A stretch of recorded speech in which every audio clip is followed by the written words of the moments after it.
What's going on YouTube? Jamie Potter here, PhD in Organizational Behavior from the Wharton School of Business at the University of Pennsylvania, and today I am talking to you about the topic of voice, and that is when you think things are going wrong in the organization, you're just not happy with things, and you speak up to your manager or supervisor or anyone more senior than you in the organization saying, these things need to be fixed.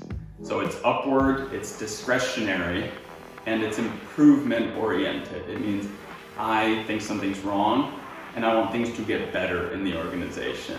And at the time of this 2012 paper that I'm going to discuss, there was a bit of uncertainty in the literature about whether voice is actually good or bad for employees.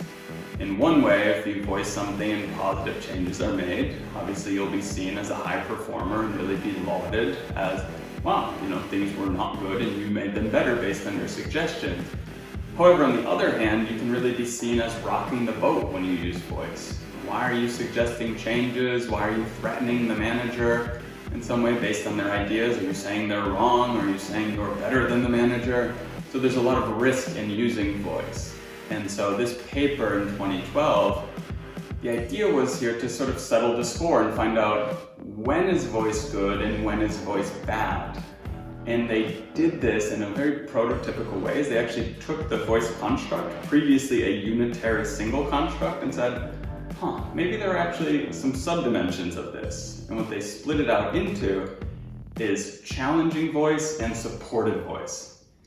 Challenging voice, as it sounds, is much more aggressive in not only its tone and style, but also the content. It's suggesting more wholesale changes to things happening in the organization, whereas supportive voice is much more incremental. Perhaps you have a more amenable style and tone, and you're also saying, listen, I'm not saying everything needs to change in the organization. I actually agree with a lot of things, but maybe these minor things could just shift a little bit.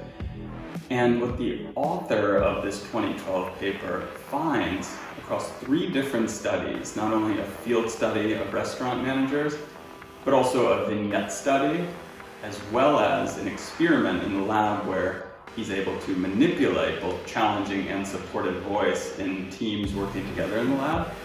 He finds that when you use challenging voice, or when employees use challenging voice, not only are they less likely to have their ideas be endorsed and used within the organization, but they're also rated as lower performers overall.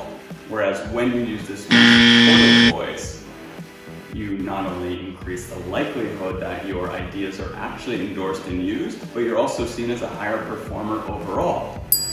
And the reason for that is these 2 mediators they look at in the study, which are perceptions that you are loyal to the organization and perceptions of threat from the manager whom you are voicing to. So when you use challenging voice, you are not only seen as more threatening, but also as less loyal. And when you're seen as more threatening, the ideas that you're suggesting are less likely to be endorsed. And when you're seen as less loyal, you're naturally viewed as being a lower performer in the organization. So really cool study here that, again, does a pretty prototypical thing. When there's uncertainty around an idea in the literature, maybe it's because a construct actually should be split out. So really interesting there, and also some cool mediators here that show why challenging voice leads to less endorsement of ideas and perceptions that the voicer or the challenger is a lower performer overall.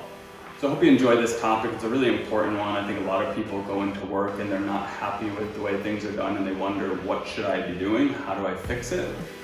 I think the important thing here to take away is to breathe for a second, relax. Don't go and really challenge your boss and say him or her is doing everything wrong, but sort of suggest more incremental changes. Agree with a lot of what they're doing and slowly kind of try to get your foot in the door and make smaller changes over time.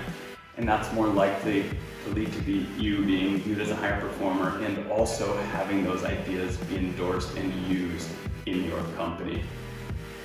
So that's it for me today. I hope you enjoyed it. Please comment below or on LinkedIn with any ideas you'd like to hear about in the future. Also, please subscribe to my channel and check out my other videos. And until then, I will see you next week.